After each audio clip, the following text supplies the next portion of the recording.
Hey guys, welcome to a new series I call Keep Playing. In this series I will cover games that I never seem to grow tired of, like today's game Castlevania Bloodlines. Now, Castlevania is one of my favorite series of all time, and sure, Castlevania 4 is like a masterpiece, I know that, but this one is going to be for another episode. For now, I wanted to talk about a game that is maybe lesser known and still very good. So let's crack open a cold beer and put the game in.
Alright, the ancestors of the Belmont family are doomed to confront the power of evil incarnate Dracula.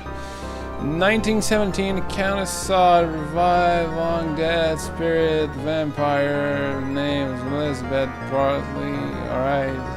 Okay. You know, there is a story behind this game, and the cutscenes are nice, but to be honest, I never really cared about Castlevania storylines.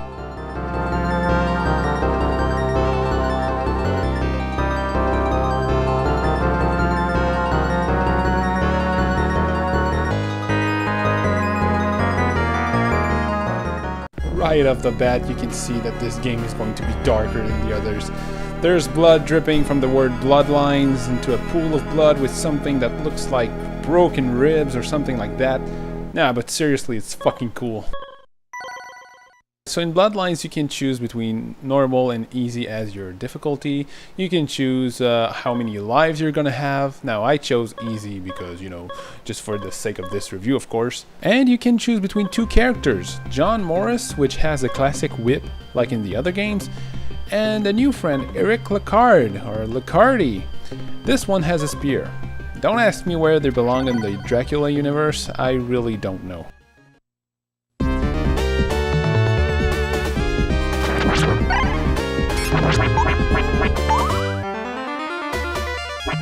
It feels so good to play a Castlevania game. It's always so much fun to whip enemies and candles. It's always the same, we know how to play. No need for complex tutorials, just whip your way to victory. Now, like I said, this one is gory. Look at these zombies. Their bodies are tearing apart as I kill them. Blood splatters everywhere. It already feels so different, yet so cool.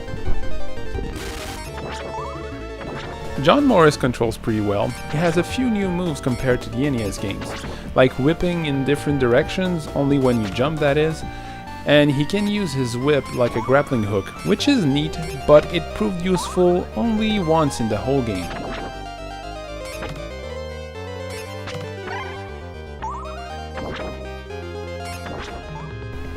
Speaking of controls, I think they're pretty good. The A button attacks, the B button jumps, and then the C button uses your item. You don't have to press up and attack anymore to use your item, which is convenient. You can also jump on stairs.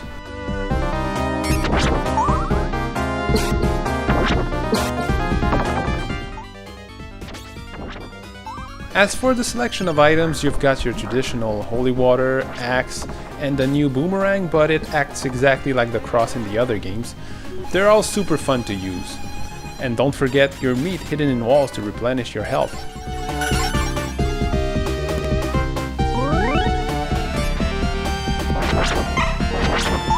One strange thing is that, compared to the other games in the series, In this one, the ammunitions for your items are gems instead of hearts, which makes more sense, I guess, but I wonder why they changed it.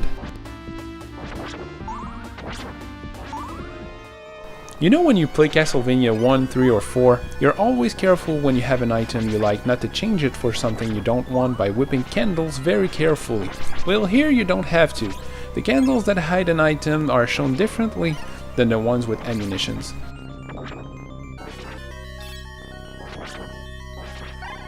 Oh, and speaking of items, now you have this powerful shot that uses more gems by pressing up and C. Both characters have their own abilities, which gives the game some replayability. As far as I know, John Morris is the stronger. Like I said previously, he can whip in different directions when jumping and swing across platforms. Eric Lacard, on the other hand, can whip in any direction while standing and can do the super jump when you hold down before jumping. It seems like he has a longer reach with this spear too. They both have their advantages, but for me, to play with the whip is the way to go in a Castlevania game.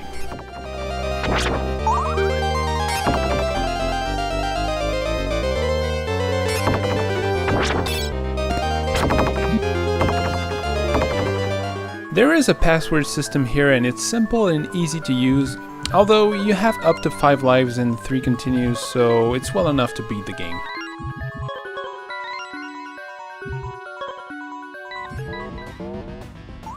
The bosses are alright, nothing like Castlevania 4 though. In fact, I think it's the weak point of the game. Especially this one. I mean, what the hell, a pile of junk glued together does not belong in a Castlevania game. In fact, this whole level feels out of place. Military skeletons, conveyor belts, pistons, okay.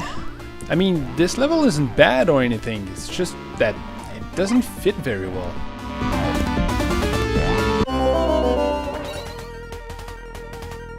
Probably my favorite boss is the Golem. You have to gradually destroy his body to get to his head or eye or whatever, and then smash it to pieces. It's awesome.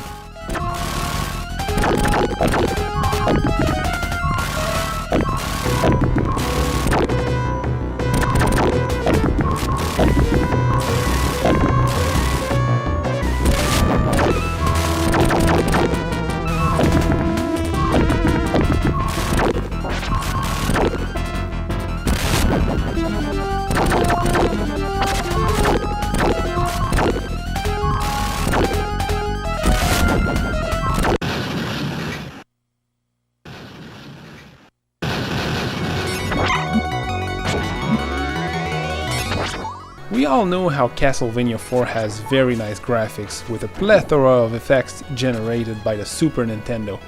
But Bloodlines is no slouch either. You have reflections, sun rays, parallax scrolling, rotations, this effect. Now, I don't know if they put the blast processing into this, but it looks very good.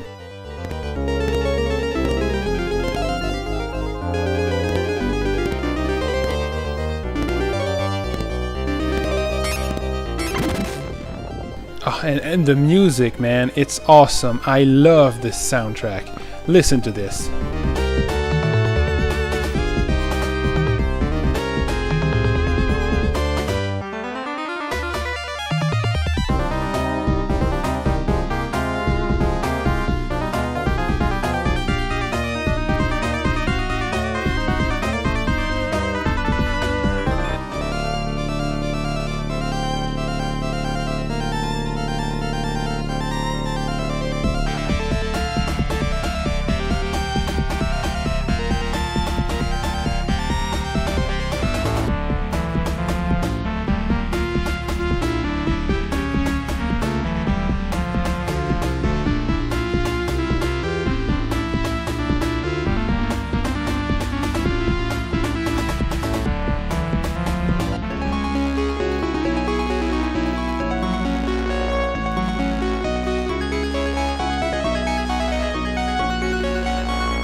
Oh, and by the way, when you get to Dracula, you'll hear something you probably already heard somewhere.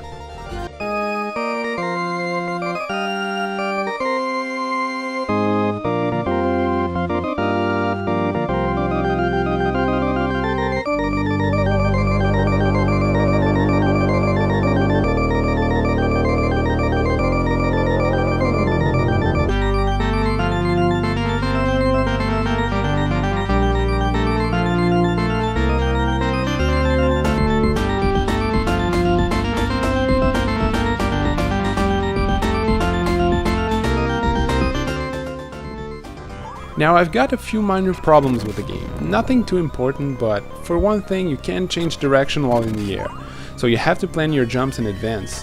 Not only that, but you get pushed back when you get hit. It's not as bad as in Castlevania 1 where you almost always fall into a pit, but it's just a bit annoying. Also, there is this phase before Dracula where you have to beat previous bosses with a palette swap all in one go. The card thing is nice, and some cards allow you to replenish your health, but having to beat all the bosses of the game at the end like that, it's just a cheap way to make the game feel longer.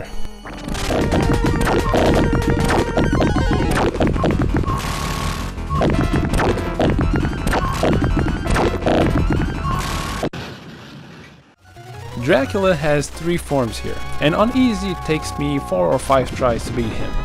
You have to do this in one life bar. On the first 2 forms his attacks are similar to the ones in Castlevania 4, but on the last one, man, he changes into this big fucking ugly demon with a mouth replacing its crotch, and his first attacks can be hard to avoid.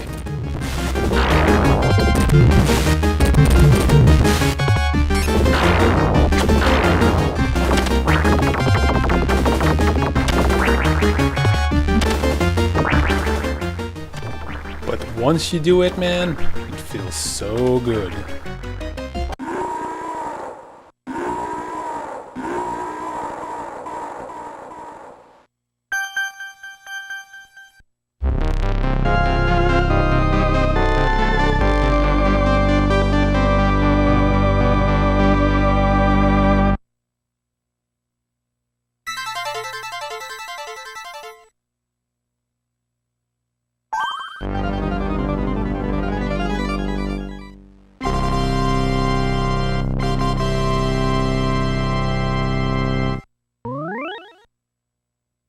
Bloodlines has a unique style, but it still feels like a solid Castlevania title. I personally think it's one of the best, up there with Castlevania 4. It deserves a place in your library. If only Konami would put out games like this nowadays, right?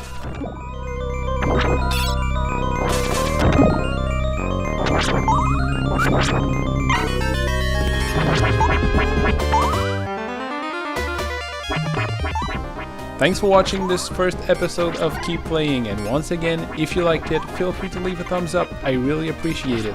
Alright, see you later guys.